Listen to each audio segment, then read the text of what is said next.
पहले तो मैं कहता चलूं कि पिछली वार्ता भी जो फेल हुई थी, आपने जिन पॉइंट का जिक्र किया वो सब अपनी जगह पर सही, लेकिन यहीं से एक बार फिर दुनिया देख सकती है कि अमेरिका की सच्चाई क्या है, अमेरिका का किरदार और चेहरा क्या है। ईरान ने वार्ता शुरू होने से पहले भी कुछ शर्तें रखी थी, जिसमें कहा गया था कि अगर हमारी ये शर्तें मानी जाती हैं तो हम वार्ता के लिए हाजिर होंगे, जिसके लिए वाशिंगटन की तरफ से ओके दिया गया था कि आपके जो फंड्स सील किए गए हैं, फ्रोजन किए गए हैं, उनको रिलीज किया जाएगा। और भी दूसरी शर्तें मानी गई, जिसके बाद वार्ता शुरू हुई, लेकिन दुनिया ने देखा कि अमेरिका ने एक बार फिर पलटी मारी और अपने किए गए वादों को खत्म किया।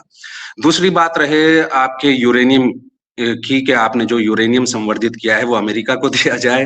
भाई कौन सा कानून है जो कहता है कि ईरान अपनी संपत्ति आकर अमेरिका को दे दे। तीसरी बात रही इसराइल की।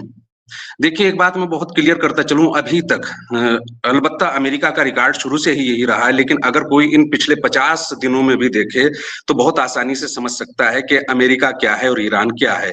एक तरफ लगातार झूठ, प्रोपेगेंडा, मक्र फरेब, मक्कारी है। दूसरी तरफ ईरान है जिसने जो कहा है वो किया है, और जो किया है उसको मर्दों की तरह आगे बढ़ कबूल भी किया है। अभी तक ईरान ने जो लेबनान सीज फायर को लेकर बात कही थी, ईरान ने स्पष्ट रूप से कहा था कि जो सीज फायर हो रहा है और ये जो वार्ता हो रही है, इसमें संघर्षरत सभी पक्ष शामिल होंगे, चाहे वो यमन हो, लेबनान का जिक्र खासतौर से किया गया।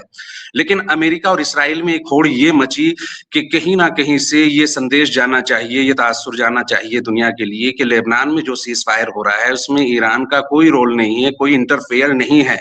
और इसके लिए माहौल भी बनाया गया, बाकायदा इसराइल की तरफ से आकर कहा गया और खुद अमेरिकी मीडिया की तरफ से और अमेरिकी लॉबी की तरफ से कहा गया कि लेबनान में जो सीज फायर हुआ है वो सीज फायर इसलिए हुआ है कि लेबनान के राष्ट्रपति और मिडिल ईस्ट के कसाई नेतन्याहू के दरमियान बातचीत हुई, तब जाकर लेबनान में सीज फायर हुआ।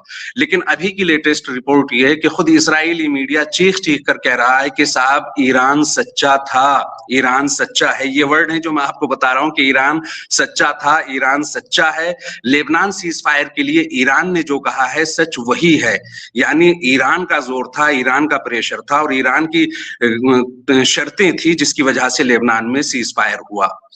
तो देखिए, अब भी यही रहेगा। ईरान का एक मौकिफ है, ईरान का रुख अटल है कि सीज फायर होगा तो ईरान की शर्तों के साथ होगा और संपूर्ण रूप से होगा। ये नहीं होगा कि साहब आप ईरान से तो जंगबंदी कर लें कि यहां से आपको बराबर की चोट पड़ रही है, बल्कि 2 कदम आगे बढ़कर ईरान रिटेलिएट कर रहा है, लेकिन आप वहां जाकर अपना गुस्सा लेबनान के मजलूम लोगों पर निकालेंगे।